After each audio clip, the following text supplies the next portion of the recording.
নমস্কার বন্ধুরা, উর্মিলা কিচেন। আজ আপনাদের বানানো দেখাবো চারা পোনা মাছ দিয়ে টক শাকের তরকারি।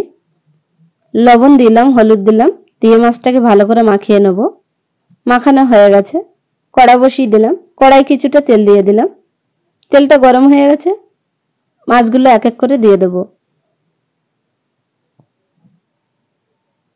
এক পিঠ করে ভাজা হয়ে গেছে, উল্টে আরেক পিঠ ভেজে নেব।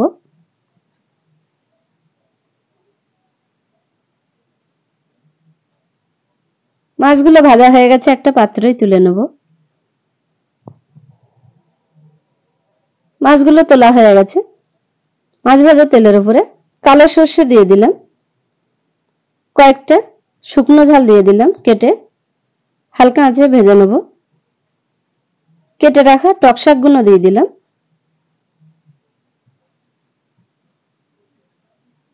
শাকগুলো সব দেওয়া হয়ে গেছে, এবার একটু উল্টে পাল্টে দিলাম।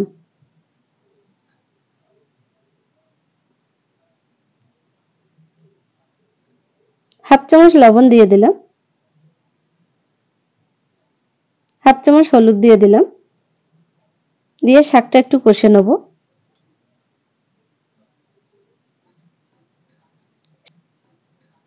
শাকটা কষা হয়ে গেছে, পরিমাণ মতন জল দিয়ে দেবো। জল দেওয়া হয়ে গেছে, এবার একটু নেড়ে দিলাম। আপনারা চাইলে মাছ টক শাক দিয়ে রান্না করে খেতে পারেন, খুব সুন্দর লাগবে।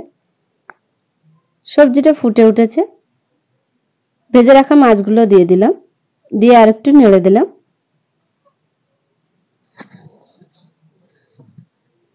মাছের টক হয়ে গেছে, লাভিয়ে একটা প্লেটে পরিবেশন করলাম। আপনাদের ভালো লাগলে কমেন্ট, শেয়ার, লাইক, সাবস্ক্রাইব করবেন। আপনারা ভালো থাকবেন, সুস্থ থাকবেন।